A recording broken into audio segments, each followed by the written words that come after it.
প্রতিশোধ নেওয়ার প্রয়োজন নেই, শুধু অপেক্ষা করো আর দেখতে থাকো।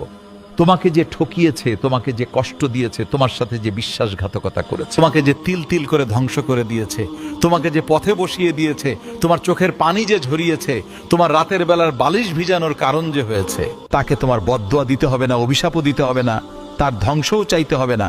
তুমি অপেক্ষা করো আর দেখো তোমার সামনেই সে ধ্বংস হবে। তুমি তো কান্না করেছো গোপনে, আর সে মানুষের সামনে কান্না করতে করতে নিজেকে শেষ করে দেবে, তারপরও মাসুল দিতে পারবে না অপরাধের। কাউকে কষ্ট দিয়ে, কাউকে ঠকিয়ে কেউ কোনোদিন ভালো থাকতে পারেনি, কোনোদিন ভালো থাকতে পারবেও না।